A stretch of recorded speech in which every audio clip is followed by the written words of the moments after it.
Welcome again. Today, we will talk about several important details of the graphical method that need to be pointed out. To illustrate these details, we will solve several examples and we will specify the contents where you need to pay more attention. To continue with the contents of the previous video, let us start solving the following example. Maximize 7x1 plus 12x2. Subject to x1 plus x2, less than or equal to 18. 2x1 plus x2, less than or equal to 28. x2, less than or equal to 15. x1 plus x2, greater than or equal to 6. And x1 minus 2x2, less than or equal to 2. Furthermore, recall that even though we do not write the non-negativity constraints, in linear programming it is always taken for granted that the variables are greater than or equal to 0. This means that for the graphical case, the analysis will be always limited to the first quadrant. Let us take x1 as the horizontal axis, and x2 as the vertical axis. To be able to plot each of the constraints in the problem, we always start transforming the inequalities into equalities. By doing this, the first equation is x1 plus x2 equal to 18. An easy way to plot this line is to find its intersections with the coordinate axes. To do this, we set x1 to 0, and then, the value of x2 will be 18, and with this we obtain the point 0, 18. Now, set x2 equal to 0, and then, the value of x1 will be 18, and with this, we obtain the point 18, 0. Since 2 points are enough to define a line, we can draw the graph. Once we plotted the straight line, the next step is to identify the two regions formed in the first quadrant divided by the line. After the two regions are identified, we select a point in any of the regions. One of the regions will satisfy the constraint and the other won't. In this case, let's select the point 4, 4. And now we must ask ourselves if this point satisfies the inequality.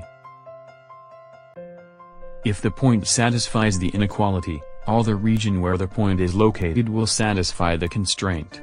And the other region will not satisfy the constraint. If when substituting the point, the inequality is not satisfied, then this is the region that does not satisfy the constraint.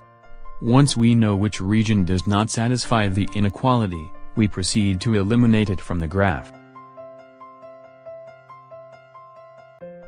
Now we proceed to do the same operation with the second constraint. Transforming the inequality into an equality. We obtaining the x-intercept, and y-intercept. With these points we draw the line. We identify the regions in which the first quadrant is divided. We take a point in any of these regions. Find out if the point satisfies the inequality. And eliminate the region that does not satisfy the constraint. Now we must do the same with the third constraint.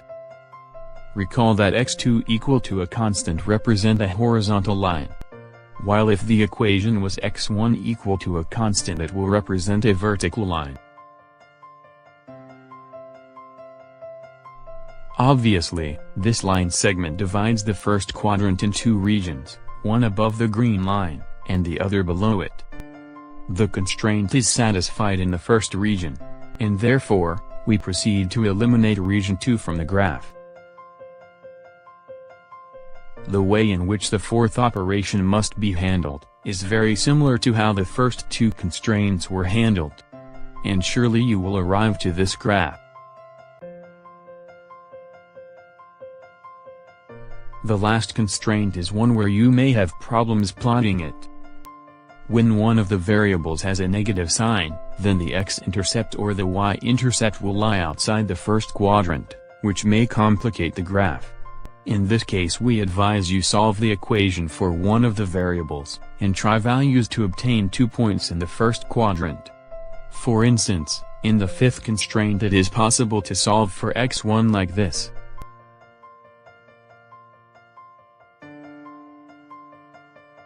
If we now set x2 equal to 0, we will obtain x1 equal to 2.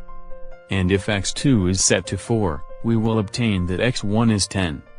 Therefore, we will obtain the points 2, 0, and 10, 4. Once we obtain the graph, we identify the regions. And most people suppose that the region to be eliminated is region 2. However, if we again take the point 4, 4 and substitute it in the inequality, then you will realize that this point satisfies the constraint, and then, region 1 must be eliminated. This is the first recommendation. The surest way to determine which region to eliminate is to substitute a point in the inequality. We advise you not to skip this step in the procedure. Once you obtain the feasible region, we need to obtain its vertices. Some of them will be easily identified, but some others may be difficult to visualize. For instance, suppose that you cannot easily identify the point indicated here. In this case, it is enough to observe that this point is the intersection of the brown and the yellow lines. And hence, it will be the result of solving the following system of equations. Solving the system, the result is x1 equal to 14/3, and x2 equal to 4/3.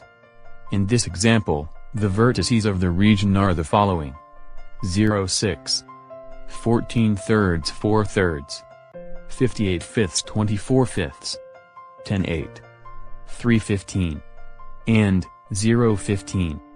As you can see, the vertices of the feasible region do not change if the objective function is modified. And whether you are trying to maximize or minimize, both values will be found by substituting the vertices in the objective function.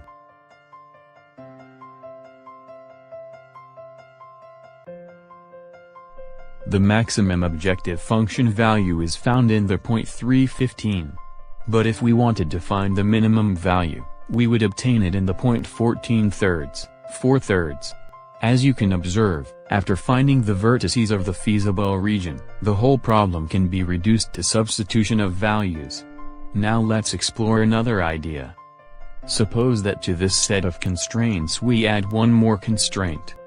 This constraint is x1 minus x2 equal to 0.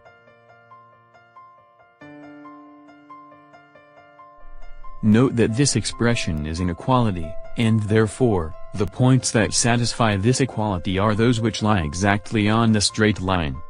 This means that the feasible region will be the orange line segment that satisfies all the constraints.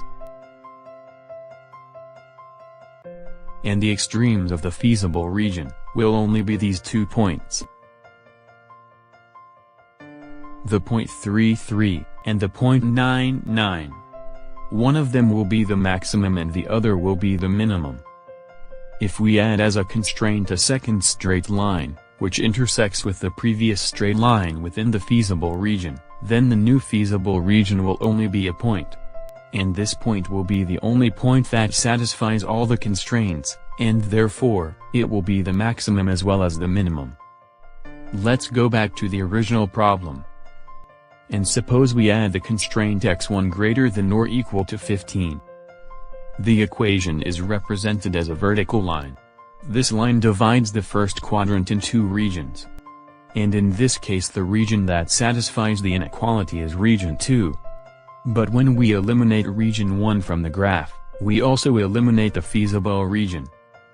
This means that no point will satisfy all the constraints, and hence, the problem has no solution. Consider now the following problem. When we plot these inequalities, we arrive to the following figure. This is known as an unbounded feasible region. And the main problem with the feasible region is that we can find some of its vertices but it is impossible to find some others. These 4 vertices are easily found, but since the feasible region extends upward without an upper limit, the points found in the upper part of the graph do not have a real coordinate to represent them.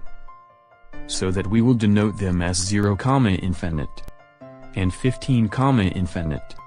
If you substitute these points in the objective function, In some of these points we will obtain an infinite value. This means that if we are maximizing, the solution is infinite, or unbounded. Now imagine that we modify the objective function and we wish to obtain the minimum. Then, the problem does have a solution in the point 18, 0. Suppose that we again change the objective function. This will modify the results of the substitutions.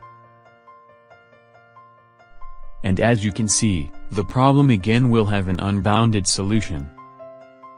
And if we were maximizing, the solution will be the point 20, 0. The intention of this example is to show you that no matter if the objective function is to maximize or to minimize, when we have an unbounded feasible region, the problem could have no real solution. In practice, to conclude that the solution of a problem is unbounded usually means that we need to consider some more constraints. Very good. I hope this session has helped you understand more details about the graphical method. See you soon.